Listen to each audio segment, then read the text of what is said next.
Well, good morning, good brunch, because it's technically almost 11, but hi, I'm Mike with VSM.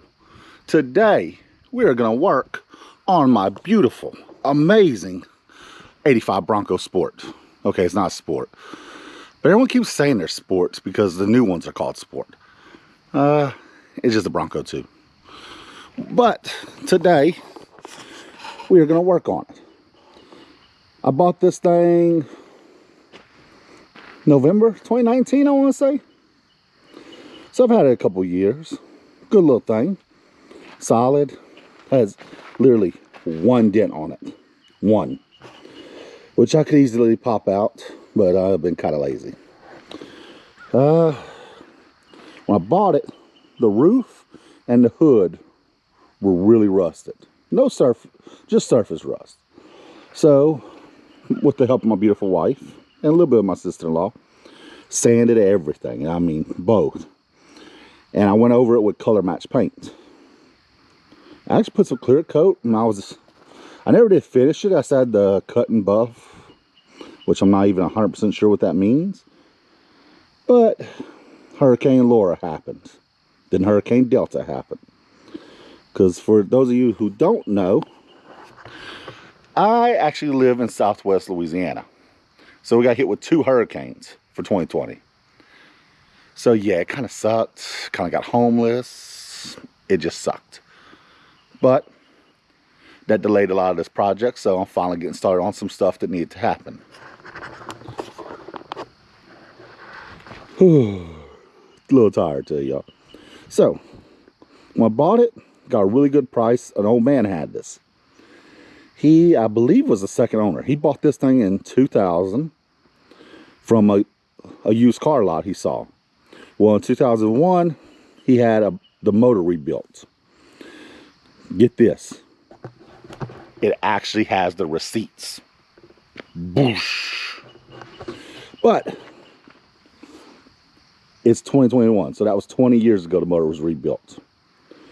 But the odometer only says like 68,000 miles. So, wow. Of course, that makes me wonder, why did a motor have to be rebuilt with such low mileage? But it has the 2.8 liter.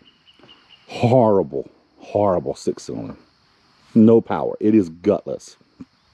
But let's take a look at it next to my Mustangs. The Mustang is actually bigger than the Bronco. Go figure.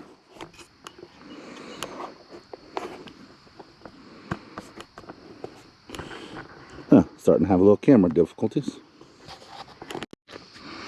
Okay, look at the Mustang. It's a little hard to see in the camera, but the Mustang is actually wider and longer than the Bronco. So yeah, it doesn't have a lot of power, but it's not meant to go drag racing. It's supposed to be an off-road vehicle, which it's 4-door. If I can get the AC and heater working, it would be very comfortable to go off-road in this versus a side-by-side. Yeah, I can't go everywhere Can-Am can, but wow, does it look good. Like I said, I was saying though, the hood, we had it looking pretty good, but now it's got scratches. And then look at the windshield. See the molding right there? It's all pushed up. The roof has seen better days. But other than that, the paint for the most part is not bad. Yeah, it's got some scratching, some fading. But it's also an 85. So, that's okay. Let's see, let's come around to the back side. The tire, funny story about that. So the old man I bought it from, dang cars passing, he was hunting, killed a deer, was bringing the deer to his house. Mind you, this is a 75-year-old man that's had like 3 heart attacks doing all this. Well, when he got to his house, I guess the deer wasn't all the way dead. I don't know the whole story, but I know that deer stuck his horn or antler into the tire and blew the spare. So it's only on there so I don't lose the rim, because these are actually the original factory rims. Yeah, 80s weren't the best with wheels. Just saying. Look at that little exhaust pipe. It's so little. Mind you, I drive a diesel. Minimum exhaust size is 4 inches. Everything looks small to me. Well, let's see. Nice, typical Bronco. Swings. Yeah, that tire. It's got kind of crud on it, but it is cleanable, I think. Let's see. But it was a very solid little vehicle. Now, except for the rust on the hood and the roof, which I fixed, just gotta go back and fix the paint. It's also very, very dirty because it hasn't been washed ever. Well, I washed it when I got it 2 years ago. But it had a back brake issue.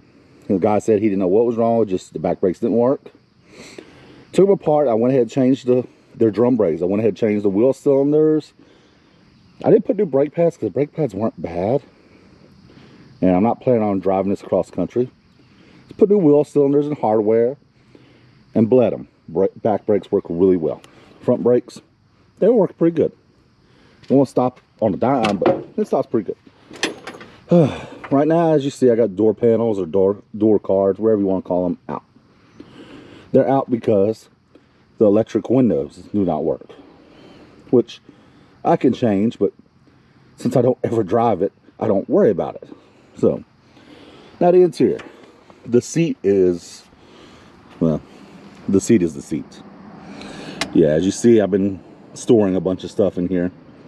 Most of the stuff I've been using to work on it, but still. For the most part, dash is actually in pretty good shape, except for a giant crack there and over there. And the rear view mirror that just sits down there. But now, here's a surprise. Interior, pretty good shape. The carpet needs to be ripped out. It stinks because between the windshield and the window not completely going up, water gets in here. So, but the only other problem was the headliner was messed up. Well, I put a brand new one in. But as you see from it being all bubbly and stuff,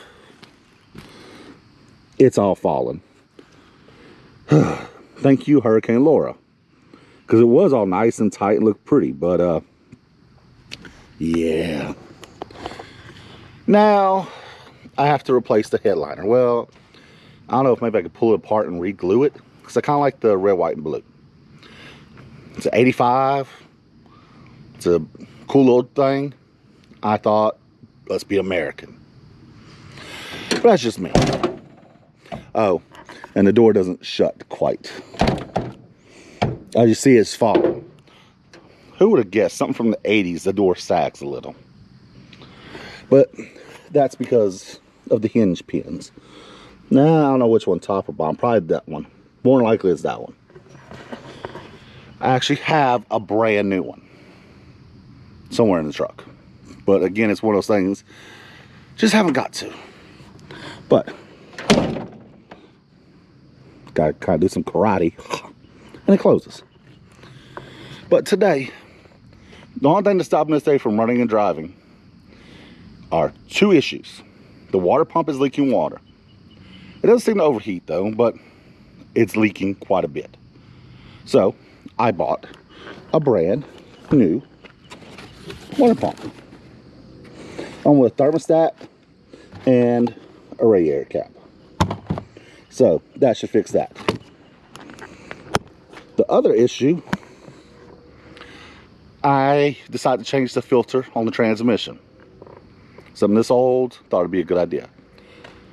Well, the gasket didn't hold. Don't know if it's me. Good chance it's me. But the gasket's really thin rubber. I don't know. It just felt like it didn't smash like it was supposed to. Because you don't want to just give it all the onion, full send. You want to tighten it, snug it, and go a little bit more. It leaked out.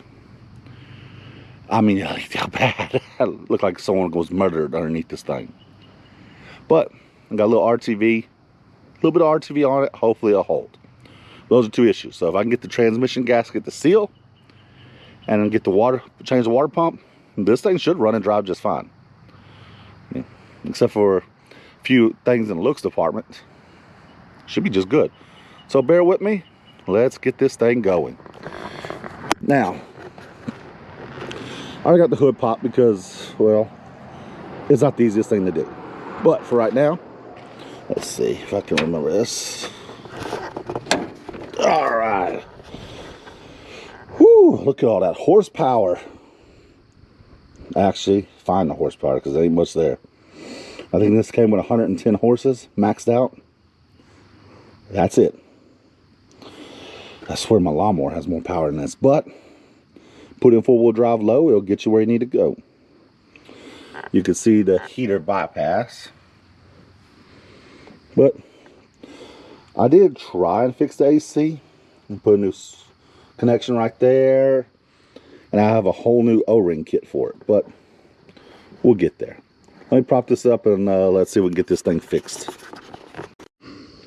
All right. The water pump, here we'll focus, is this thing. And of course, I just changed every single belt on here, so I got to take them all off. Which, if I remember right, that was very fun. But that's okay. Take them off, pull this off. I believe the thermostat's down there. In that little bracket right there. Not sure.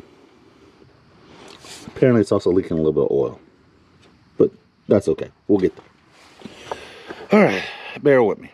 Never videoed myself working on a vehicle, so this might take some trial and error. But we'll get it done. So, let me get started, and we'll go from there. Okay. So, I was able to loosen the bolts on the fan. Of course, this is a clutch fan, so the fan can spin freely. Well, luckily, Ford made a spot where you could grab it with a giant crescent wrench. And I mean giant. I mean, I'm at between 1 1/4 and 1 1/2. I'm not doing the math. Okay, I'm not counting. But it's a 12-inch crescent wrench. And then the bolts were 13 millimeter. Well, I can't get a socket. I can't even get the gear wrench in on it, so I have to do this the slow way. Which sucks. But I know no other way to do this. So, yay. I am sweating. I'm also fat, so that means I'm sweating extra. I don't know why. It's not like I'm eating bacon. Oh, wait, I am. Crap. Can I say that word? I need to look up what words are and are not allowed on YouTube. Not saying I cuss, but I don't want to get in trouble over something stupid. Alright. This takes forever. So, I think I'm going to put you on time lapse while I take this and the pump off. And we'll go from there.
Okay, I know nothing about cameras.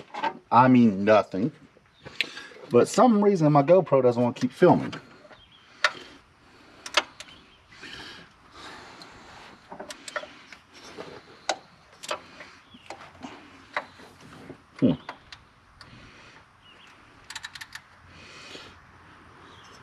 You know what? I have this. Let's see if it works.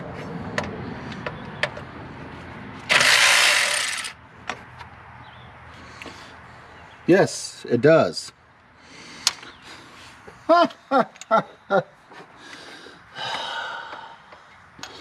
Well,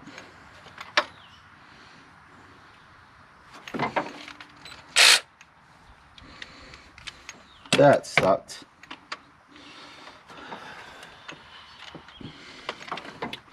Well, that just made this job 10 times harder. Note to self, you suck. But that's okay.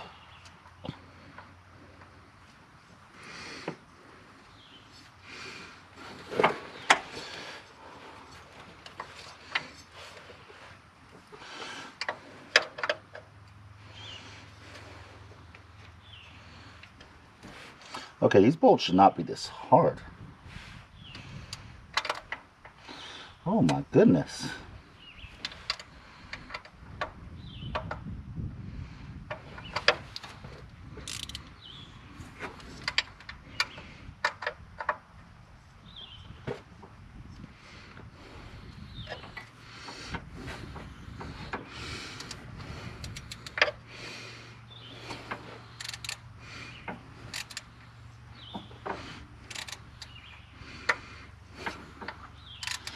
Okay.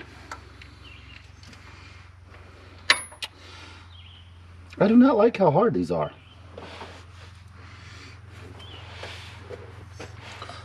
It's a simple water pump.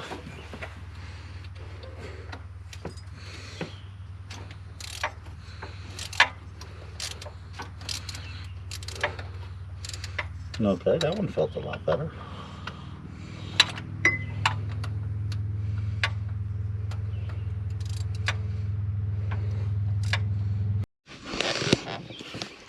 Okay, that was difficult because I forgot that I needed to loosen the fan from the pump before taking the pulley off. Like an idiot, I took all the bolts off the pulley, and then I had nothing to use to hold the pump in a bind to take the fan off because, well, there we go. See that? That's threaded right here. The fan screws on here, but here's the thing. The fan has a clutch on it, so the fan can just spin freely. So, that turns. Well, right here is holes. There's 4 of them. The pulley bolts to that. Well, you can use the pulley. Hold on to the pulley with a pipe wrench or something. Don't get it on the V's, you know, inside the groove. Don't do that. But right here, so I had to refine the bolt holes, which weren't easy. But I use this pick. See that flat end? I kind of stuck it in a hole until I found where the threads were. Then I jammed a couple bolts in there to hold the pulley in place so I could take the fan off. Then once I took the fan off, I could take the pulley off, and now all that's left are these bolts. Bear with me. I'm not the greatest at this, but so I need to take this off and go from there. So let's get it done.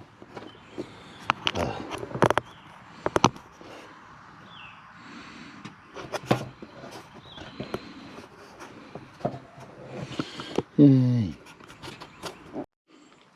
Okay. I am not defeated, but this thing has kicked my butt. Mostly because the bolts were all stuck in there. And I broke one off. Only one. But like 3 or 4 of them kind of were about to break. So, let me show you what I got so far. The pump was right here. Pillar right here. Here's the one I broke off. Yeah. Not great. But it's at the top. And I think I can do something. But I mean, look at these bolts. They're horrible. Horrible shape. The water pump on their hand? It didn't look that bad, but it was leaking. Normally a leaking water pump means it's about to go out, but I don't know.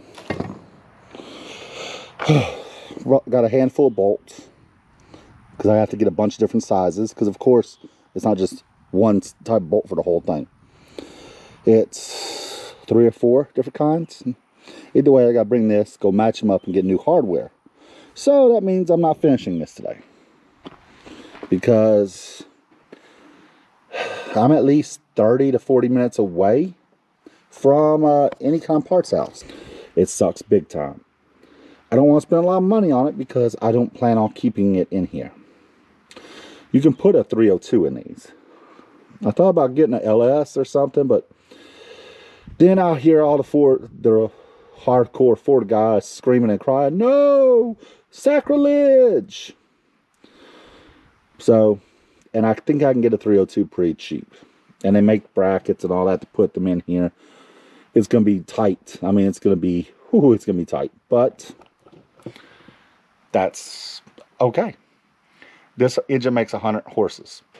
If I can get a 300 horsepower motor in there, I think it'll be great. I mean, triple the horsepower? Oh yeah.